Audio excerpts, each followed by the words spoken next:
El ingenioso hidalgo Don Quijote de la Mancha. Capítulo 27, que trata de cómo salieron con su intención el cura y el barbero con otras cosas dignas de que se cuenten en esta grande historia. No le pareció mal al barbero la invención del cura, sino también que luego la pusieron por obra. Pidiéronle a la ventera una saya y unas tocas, dejándole en prenda una sotana nueva del cura. El barbero hizo una gran barba de una cola rucia o roja de buey, donde el ventero tenía colgado el peine. Preguntóles la ventera que para qué le pedían aquellas cosas. El cura le contó en breves razones la locura de Don Quijote y cómo convenía aquel disfraz para sacarle de la montaña donde a la sazón estaban. Cayeron luego el ventero y la ventera en que el loco era su huésped, el del bálsamo y al amo del manteado escudero, y contaron al huésped y contaron al cura todo lo que con él les había pasado, sin callar lo que tanto callaba Sancho. En resolución, la ventera vistió al cura de modo que no había más que ver, púsole una saya de paño llena de fajas de terciopelo negro de un palmo en ancho, todas acuchilladas, y unos corpiños de terciopelo verde guarnecidos con unos ribetes de raso blanco, que se debieron de hacer ellos y la saya en tiempos del rey Bamba. No consintió el cura que le tocasen, sino púsose en la cabeza un birretillo de lienzo colchado que llevaba para dormir de noche, y ciñóse por la frente una liga de tafetán negro, y con otra liga hizo un antifaz, con que se cubrió muy bien las barbas y el rostro. Encasquetóse su sombrero, que era tan grande que le podía servir de quitasol, y cubriéndose con su herreruelo, subió en su mula a mujeriegas, y el barbero en la suya, con su barba que le llegaba a la cintura entre roja y blanca, como aquella que, como se ha dicho, era hecha de cola de buey barroso. Despidiéronse de todos y de la buena Maritormes, que prometió rezar un rosario, aunque pecadora, porque Dios les diese buen suceso en tan arduo y tan cristiano negocio como era el que habían emprendido. Mas apenas hubo salido de la venta, cuando le vino al cura un pensamiento,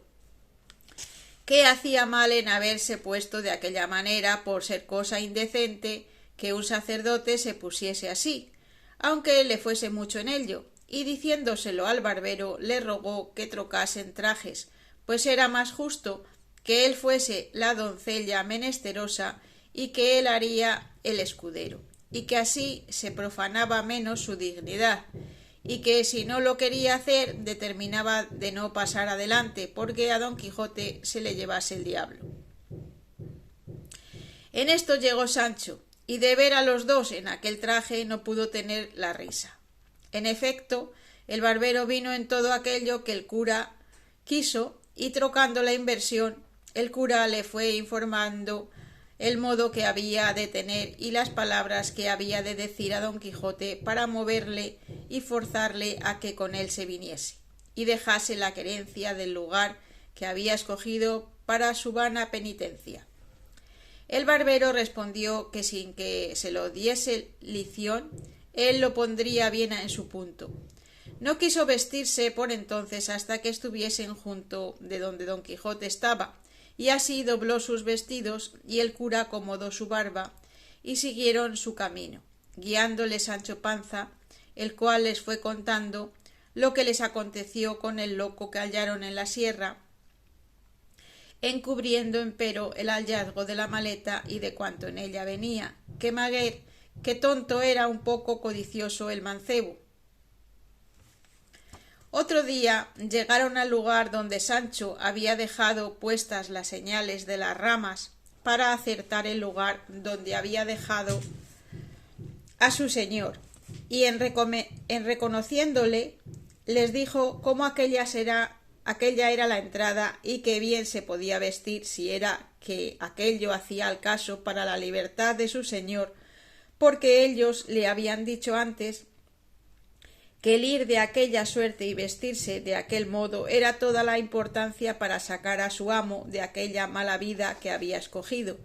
y que le encargaban mucho que no dijese a su amo quién ellos eran, ni que los conocía, y que si le preguntase cómo se lo había de preguntar, si dio la carta a Dulcinea, dijese que sí, y que por no saber leer le había respondido de palabra, diciéndole que le mandaba so pena de su desgracia, que luego al momento se viniese a ver con ella, que era cosa que le importaba mucho, porque con esto y con lo que ellos pensaban decirle tenían por cosa cierta reducirle a mejor vida y hacer con él que se pusiese en camino para ser emperador o monarca, que en lo de ser arzobispo no había de qué temer. Todo lo escuchó Sancho y lo tomó muy bien en la memoria, y les agradeció mucho la intención que tenían de aconsejar a su señor fuese emperador y no arzobispo, porque él tenía para sí que para dar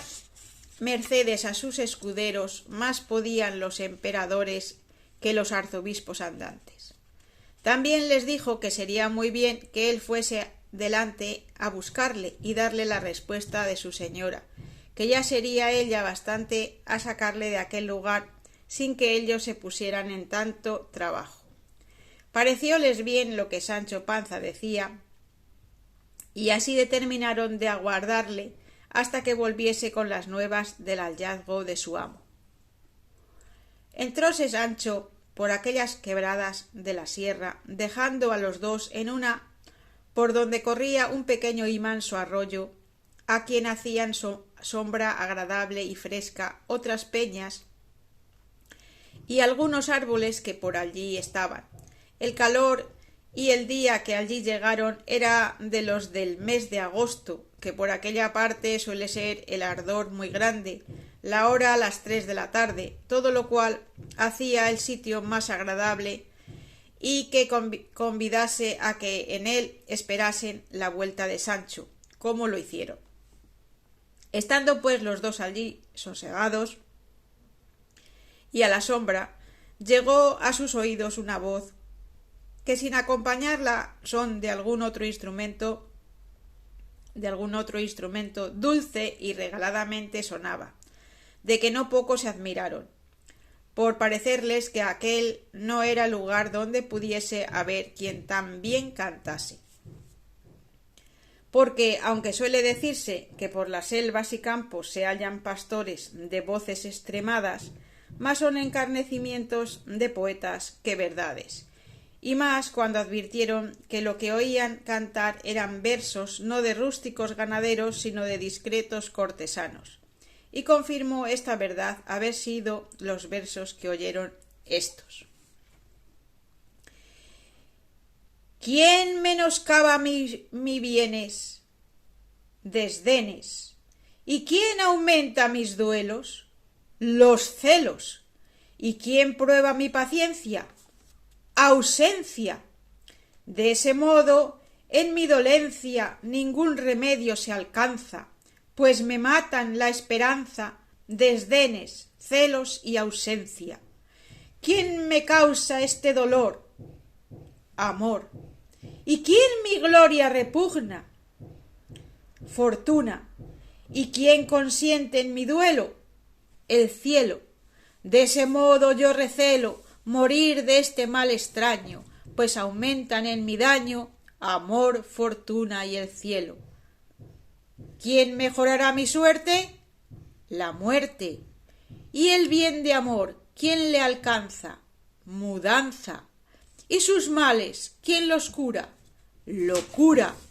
De ese modo no es cordura querer curar la pasión, cuando los remedios son muerte, mudanza y locura. La hora, el tiempo, la soledad, la voz y la destreza del que cantaba causó admiración y contento en los dos oyentes, los cuales se estuvieron quedos esperando si otra alguna cosa oían, pero viendo que duraba algún tanto el silencio, determinaron de salir a buscar el músico que con tan buena voz cantaba, y queriéndolo poner en efecto, hizo la mesma voz que no se moviesen, la cual llegó de nuevo a sus oídos cantando este soneto. Santa amistad que con ligeras alas, tu paciencia quedándose en el suelo, entre benditas almas en el cielo, subiste alegre a las empíreas alas. Desde allá, cuando quieres, nos señalas la justa paz cubierta con un velo, por quien a veces se trasluce el celo de buenas obras que a la fin son malas. Deja el cielo, oh amistad, o no permitas que en engaño se vista tu librea, con que destruye a la intención sincera, que si tus apariencias no le quitas, presto ha de verse el mundo en la pelea de la disconde confusión primera. El canto se acabó con un profundo suspiro, y los dos, con atención, volvieron a esperar si más cantaba. Pero viendo que la música se había vuelto en grandes sollozos y en lastimeros ayes, acordaron de saber sin demora alguna quién era el triste, tan extremado en la voz como doloroso en los gemidos, y no tuvieron que andar mucho trecho cuando al volver de una punta de una peña vieron a un hombre del mismo talle y figura que Sancho Panza les había pintado cuando les contó el cuento de Cardenio. El hombre, cuando los vio, sin sobresaltarse, estuvo quedo con la cabeza inclinada sobre el pecho a guisa de hombre pensativo, sin alzar los ojos a mirarlos más de la vez primera, cuando de improviso llegaron el cura, que era hombre bien hablado, como el que ya tenía noticia de su desgracia, pues por las señas le había conocido, se llegó a él y con breves, aunque muy discretas razones, le rogó y persuadió que aquella tan miserable vida dejase, porque allí no la perdiese, que era la desdicha mayor de las desdichas. Estaba Cardenio entonces en su entero juicio, libre de aquel furioso accidente que tan a menudo le sacaba de sí mismo, y así viendo a los dos en traje tan no usado de las que por aquellas soledades andaban, no dejó de admirarse algún tanto, y más cuando oyó que le habían hablado de su negocio como en cosa sabida, porque las razones que el cura le dijo así lo dieron a entender, y así respondió de esta manera: Bien veo yo, señores, quien quiera que seáis, que el cielo, que tiene cuidado de socorrer a los buenos y aun a los malos, muchas veces, sin yo merecerlo, me envía en estos tan remotos y apartados lugares del trato común de las gentes algunas personas que, poniéndome delante de los ojos con vivas y varias razones cuan sin ella ando en hacer la vida que hago, han procurado sacarme desta a mejor parte. Pero como no saben que sé yo que en saliendo de este daño he de caer en otro mayor, quizá me deben tener por hombre de flacos discursos, y aun lo que peor sería por de ningún juicio. Y no sería maravilla que así fuese, porque a mí se me trasluce que la fuerza de la imaginación de mis desgracias es tan intensa y puede tanto en mi perdición, que sin que yo pueda ser parte a estorbarlo, vengo a quedar como piedra, falto de todo buen sentido y conocimiento, y vengo a caer en la cuenta de esta verdad, cuando algunos me dicen y muestran señales de las cosas que he hecho en tanto que aquel terrible accidente me señorea, y no sé más que dolerme en vano y maldecir sin provecho, mi ventura y dar por disculpa de mis locuras el decir la causa de ellas a cuantos oírla quieren, porque viendo los cuerdos cuál es la causa, no se maravillarán de los efectos, y si no me dieren remedio, a lo menos no me darán culpa, convirtiéndoseles el enojo de mi desventura en lástima de mis desgracias. Y si es que vosotros, señores, venís con la misma intención que otros han venido, antes que paséis adelante en vuestras discretas persuasiones, os ruego que escuchéis el cuento, que no lo tiene, de mis desventuras, porque quizá después de entendido ahorréis del trabajo que tomaréis en consolar un mal que de todo consuelo es incapaz.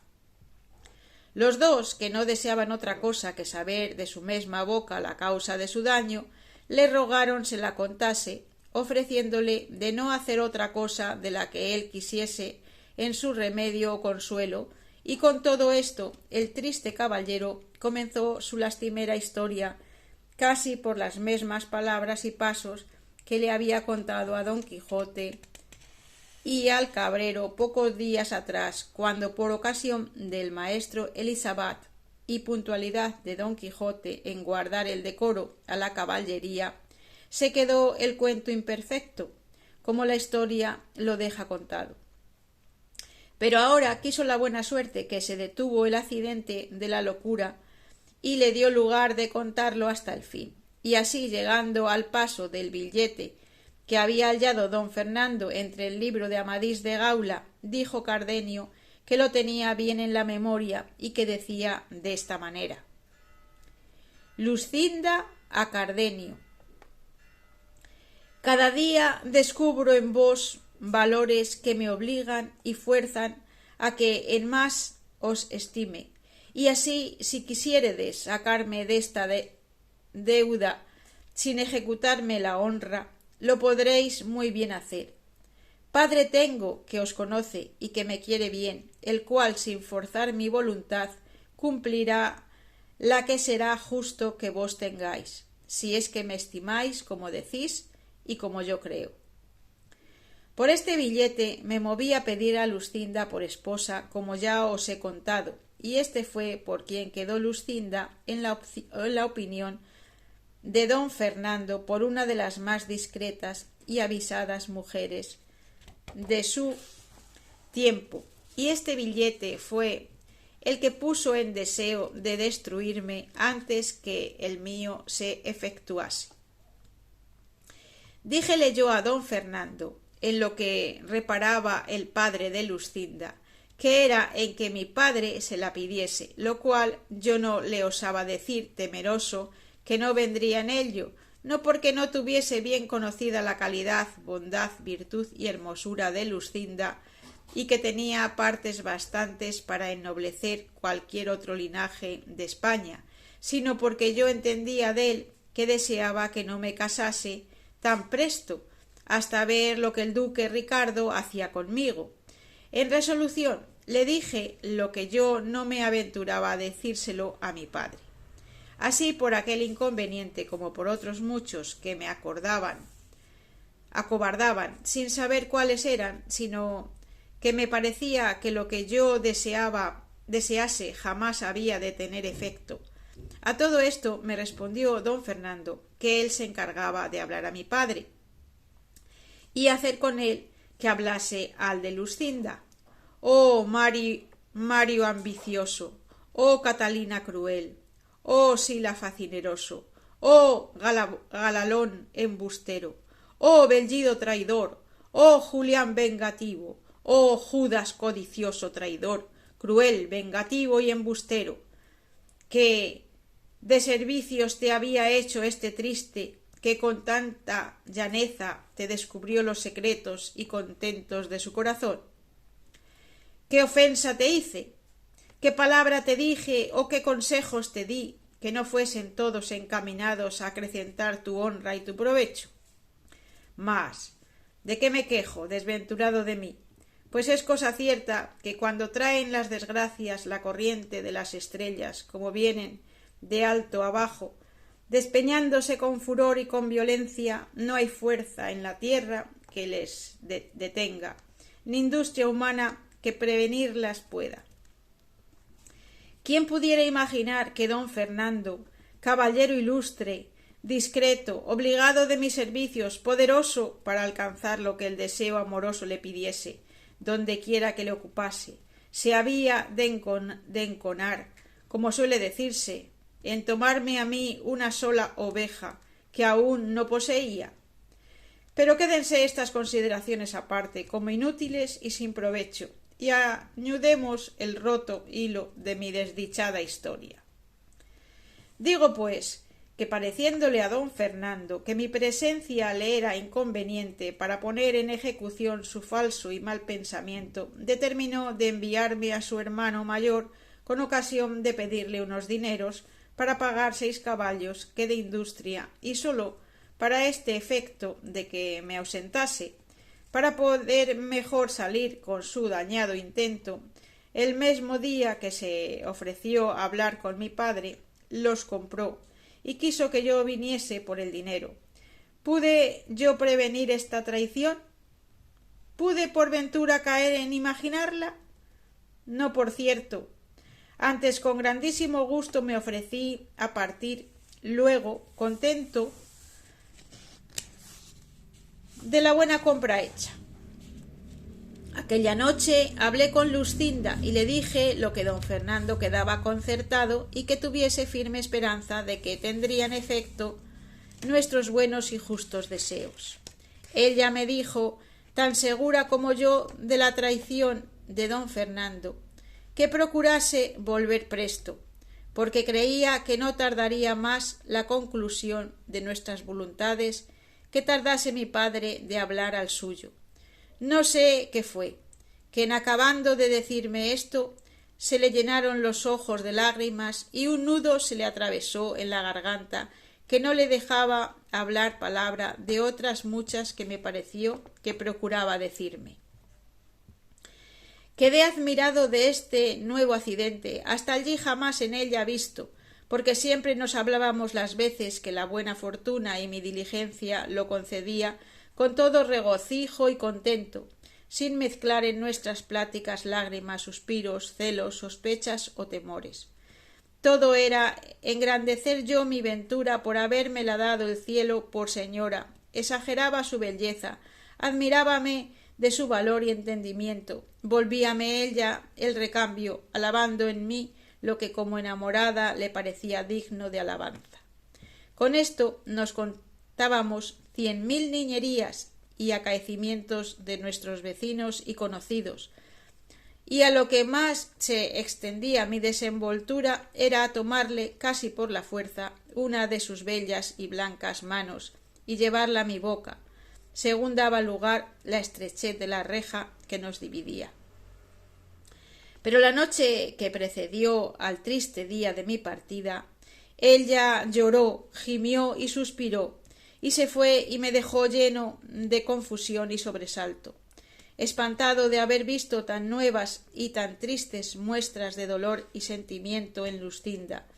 pero por no destruir mis esperanzas, todo lo atribuí a la fuerza del amor que me tenía y al dolor que suele causar la ausencia de los que bien se quieren. En fin,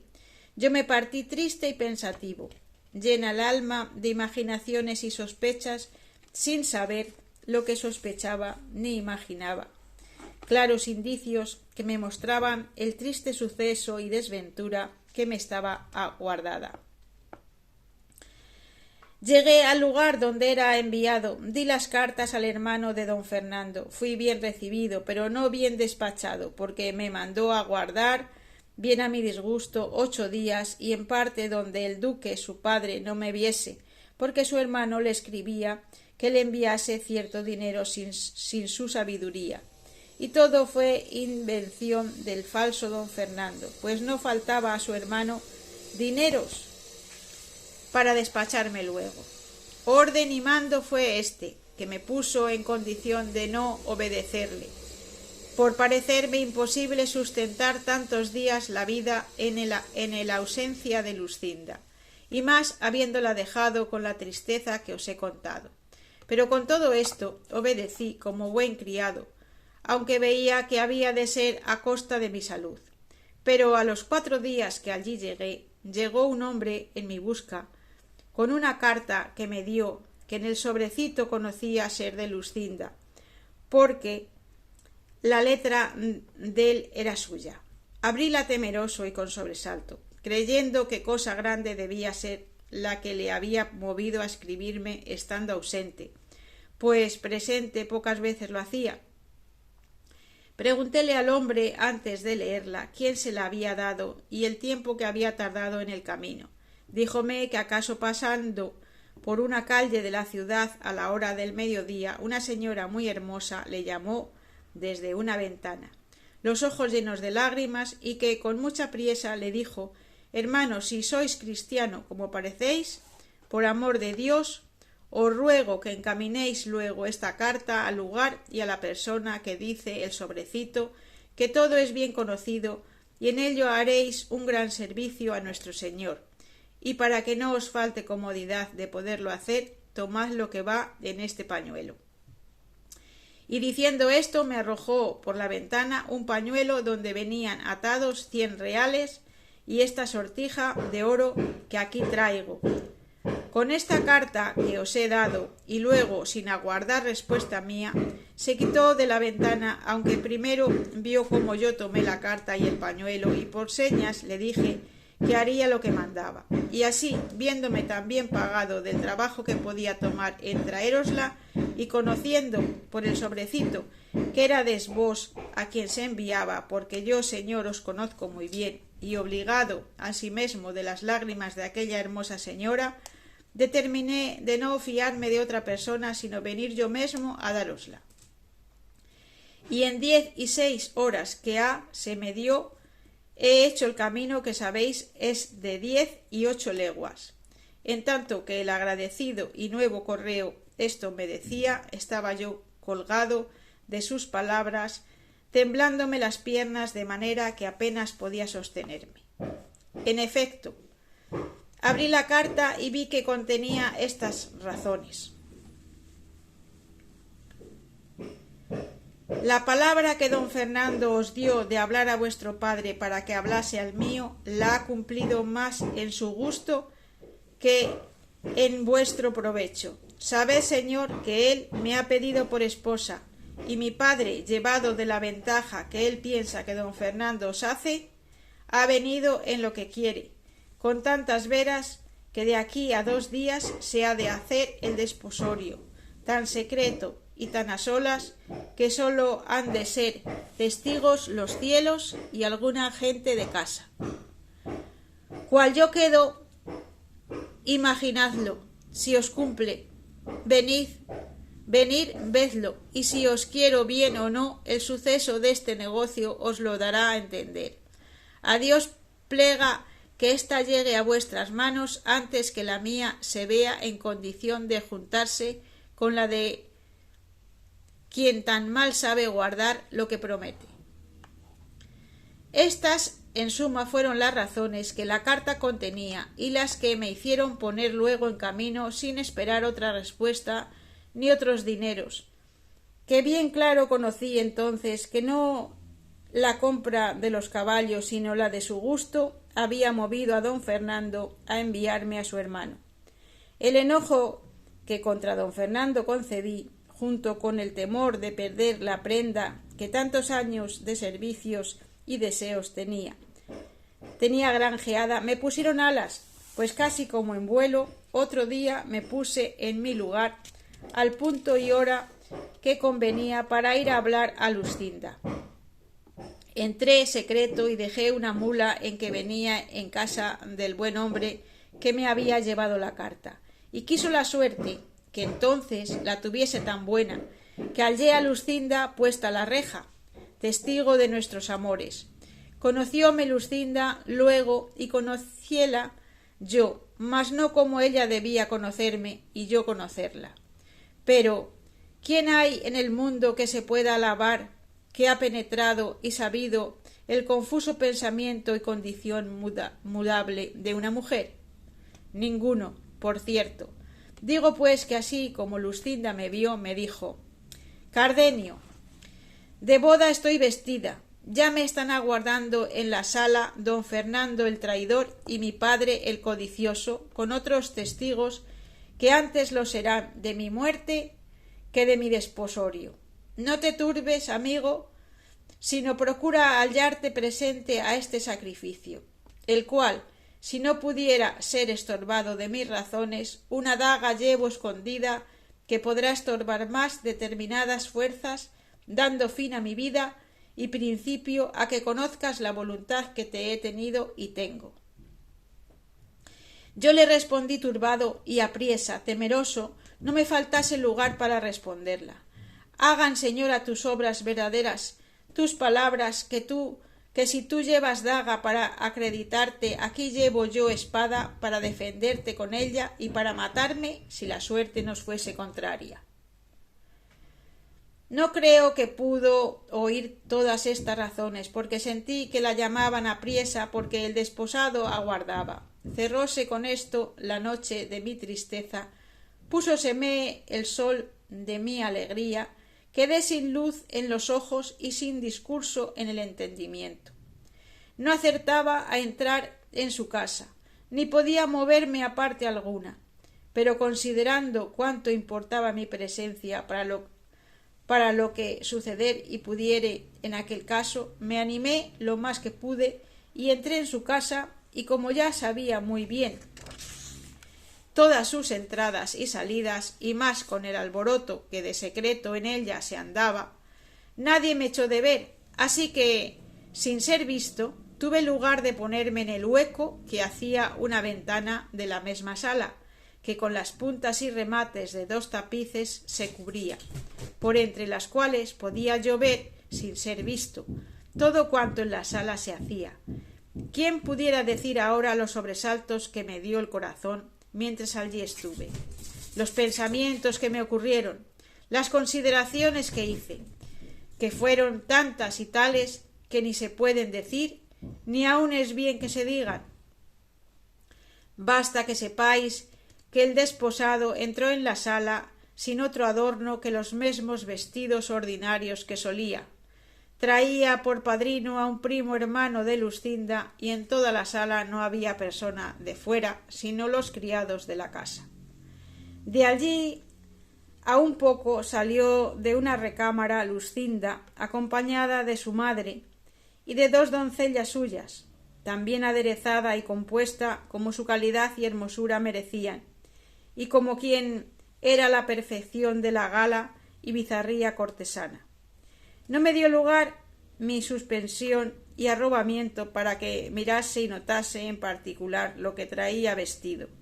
Sólo pude advertir a los colores que eran encarnado y blanco, y en las vislumbres que las piedras y joyas del tocado y de todo el vestido hacían,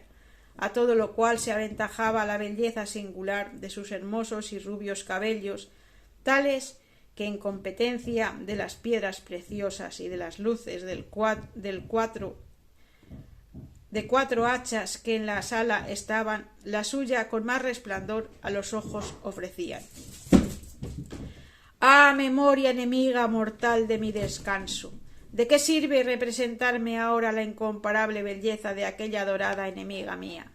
¿No será mejor, cruelte memoria, que me acuerdes y representes lo que entonces hizo, para que, movido de tan manifiesto agravio, procure yo, ya que no la venganza, a lo menos perder la vida? No os canséis, señores, de oír estas digresiones que hago, que no es mi pena de aquellas que no pueden ni deban contarse sucintamente, y de paso, pues cada circunstancia suya me parece a mí que es digna de un largo discurso. A esto le respondió el cura que no sólo no se cansaban en oírle, sino que les daban mucho gusto las menudencias que contaba, por ser tales que merecían no pasarse en silencio y la misma atención que lo principal del cuento. Digo pues, prosiguió Cardenio, que estando todos en la sala, entró el cura de la parroquia y tomando a los 2 por la mano para hacer lo que en tal acto se requiere, al decir ¿Queréis, señora Luscinda, al señor don Fernando, que está presente, por vuestro legítimo esposo, como lo manda la Santa Madre Iglesia? Yo saqué toda la cabeza y cuello de entre los tapices y con atentísimos oídos y alma turbada me puse a escuchar lo que Luscinda respondía, esperando de su respuesta la sentencia de mi muerte o la confirmación de mi vida. ¡Oh! ¿Quién se atreviera a salir entonces diciendo a voces: «A Luscinda, Luscinda, mira lo que haces, considera lo que me debes, mira que eres mía y que no puedes ser de otro»? Advierte que el decir tú sí y al acabárseme la vida ha de ser todo a punto. Ah, traidor don Fernando, robador de mi gloria, muerte de mi vida, ¿qué quieres? ¿Qué pretendes? Considera que no puede ser de otro. Advierte que el decir tú sí y el que Luscinda es mi esposa y yo soy su marido. Ah, loco de mí, ahora que estoy ausente y lejos del peligro, digo que había de hacer lo que no hice. Ahora que dejé robar mi cara prenda, maldigo al robador, de quien pudiera vengarme si tuviera corazón para ello, como le tengo para quejarme. En fin, pues fui entonces cobarde y necio, no es mucho que muera ahora corrido, arrepentido y loco. Estaba esperando el cura la respuesta de Luscinda, que se detuvo un buen espacio en darla, y cuando yo pensé que sacaba la daga para acreditarse o desataba la lengua para decir alguna verdad o desengaño que en mi provecho redundase, oigo que dice con voz desmayada y flaca: «Sí, quiero».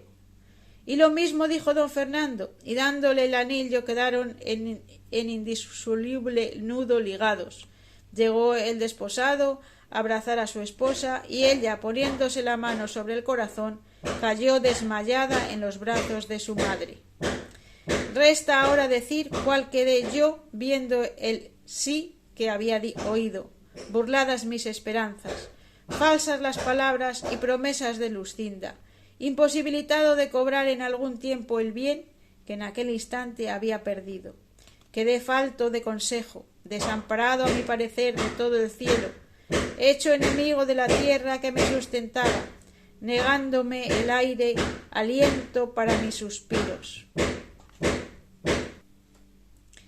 y el agua humor para mis ojos. Sólo el fuego se acrecentó, de manera que todo ardía de rabia y de celos. Alborotándose todos con el desmayo de Luscinda y desabrochándole su madre el pecho para que le diese el aire, se descubrió en él un papel cerrado que don Fernando tomó luego y se le puso a leer a la luz de una de las hachas, y en acabando de leerle se sentó en una silla y se puso la mano en la mejilla con muestras de hombre muy pensativo, sin acudir a los remedios que a su esposa le hacían para que del desmayo volviese. Yo, viendo alborotada toda la gente de casa, me aventuré a salir, ora fuese visto o no, con determinación que si me viesen de hacer un desatino tal que todo el mundo viniera a entender la justa indignación de mi pecho en el castigo del falso don Fernando y aun en el mudable de la desmayada traidora. Pero mi suerte, que para mayores males, si es posible que los haya, me debe tener guardado, ordenó que en aquel punto me sobrase el entendimiento que después acá me ha faltado, y así, sin querer tomar venganza de mis mayores enemigos, que por estar tan sin pensamiento mío fuera fácil tomarla, quise tomarla en mi mano y ejecutar en mí la pena que ellos merecían, y aun quizá con más rigor del que con ellos se usara, si entonces les diera muerte. Pues la que se dilata con tormentos siempre mata sin acabar la vida. En fin, yo salí de aquella casa y vine a la de aquel donde había dejado la mula, hice que me ensillasen sin despedirme dél, subí en ella y salí de la ciudad sin osar, como otro Lot,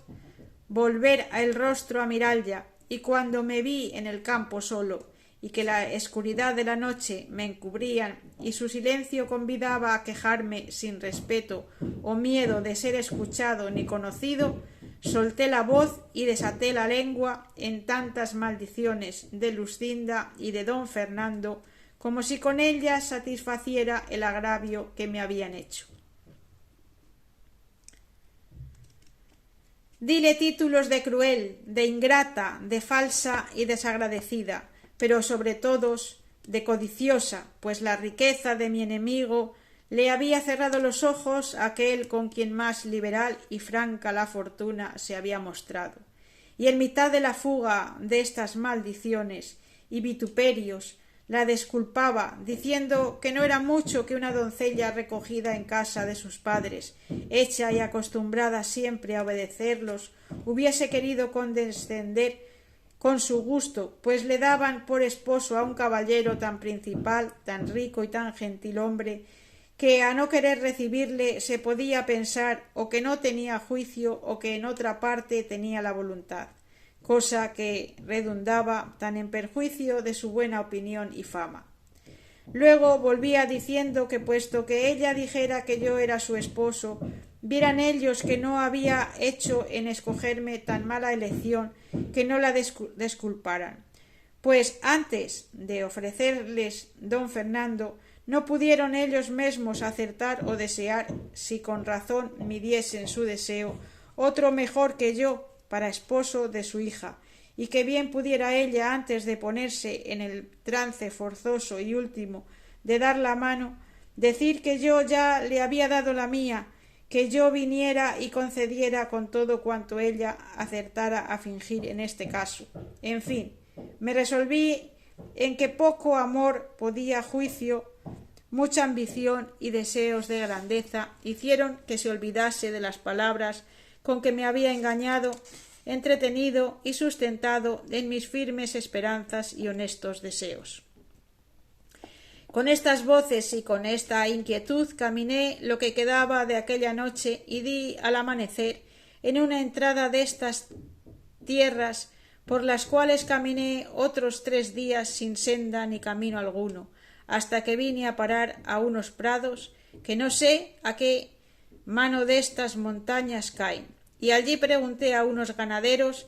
que hacia dónde era lo más áspero de estas tierras. Dijéronme que hacia esta parte. Luego me encaminé a ella con la intención de acabar aquí la vida, y entrando por estas asperezas del cansancio y de la hambre, se cayó mi mula muerta, o lo que yo más creo,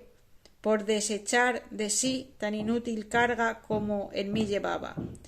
Yo quedé a pie, rendido de la naturaleza, traspasado de hambre, sin tener ni pensar buscar quien me socorriese.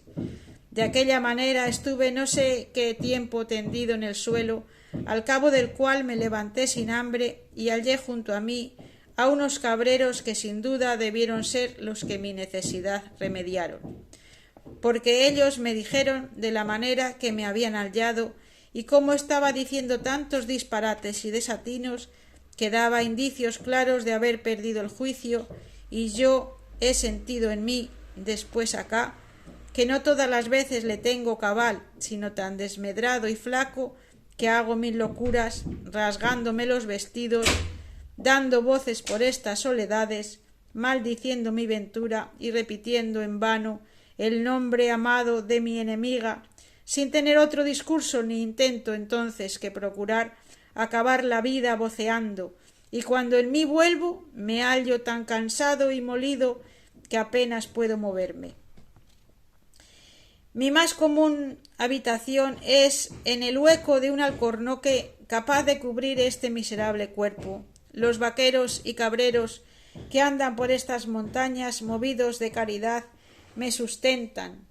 poniéndome el manjar por los caminos y por las peñas por donde entienden que acaso podré pasar y hallarlo, y así, aunque entonces me falle el juicio, la necesidad natural me da a comer el mantenimiento y despierta en mí el deseo de apetecerlo y la voluntad de tomarlo. Otras veces me dicen ellos cuando me encuentran con juicio que yo salgo a los caminos y que se lo quito por fuerza, aunque me lo den de grado, a los pastores que vienen con ello del lugar a las majadas. De esta manera paso mi miserable y extrema vida, hasta que el cielo sea servido de conducirla a su último fin, y de ponerla en mi memoria, para que no me acuerde de su hermosura y de la traición de Luscinda y del agravio de don Fernando, que si esto él hace sin quitarme la vida, yo volveré a mejor discurso mis pensamientos, donde no hay sino rogarle que absolutamente tenga misericordia de mi alma, que yo no siento en mi valor ni fuerzas para sacar el cuerpo de esta estrecheza en que por mi gusto he querido ponerle. Esta es, oh señores, la amarga historia de mi desgracia. Decidme si es tal, que pueda celebrarse con menos sentimientos que los que en mí habéis visto, y no os canséis en persuadirme ni aconsejarme lo que la razón os dijere, que puede ser bueno para mi remedio, porque ha de aprovechar conmigo lo que aprovecha la medicina recetada del famoso médico al enfermo que recibir no la quiere. Yo no quiero salud sin Luscinda, y pues ella gustó de ser ajena, siendo o debiendo ser mía, justo yo de ser de la desventura, pudiendo haber sido de la buena dicha. Ella quiso con su mudanza hacer estable mi perdición. Yo querré con procurar perderme, hacer contenta su voluntad, y será ejemplo a los por venir de que a mí solo faltó lo que a todos los desdichados sobra, a los cuales suele ser consuelo la imposibilidad de tenerle, y en mí causa de mayores sentimientos y males, porque aún pienso que no se han de acabar con la muerte. Aquí dio fin Cardenio a su larga plática y tan desdichada como amorosa historia, y al tiempo que el cura se prevenía para decirle algunas razones de consuelo, le suspendió una voz que llegó a sus oídos, que en lastimados acentos oyeron, que decía lo que dirá en el siguiente capítulo de esta narración, que en este punto dio fin a el sabio y atento historiador Cide Hamete Bengelí. Aquí termina el capítulo 27 y mañana podremos escuchar el capítulo 28, que trata de la nueva y agradable aventura que al cura y el barbero sucedió en la misma sierra. Muchas gracias si has llegado hasta aquí y te ha gustado el capítulo. Regálame un like, comparte con las personas a quien les pueda interesar, y no te pierdas el siguiente capítulo. Te leo en los comentarios, comenta qué parte te ha gustado más, y nos vemos mañana en el siguiente capítulo. Muchas gracias, que tengas un gran día, corazón.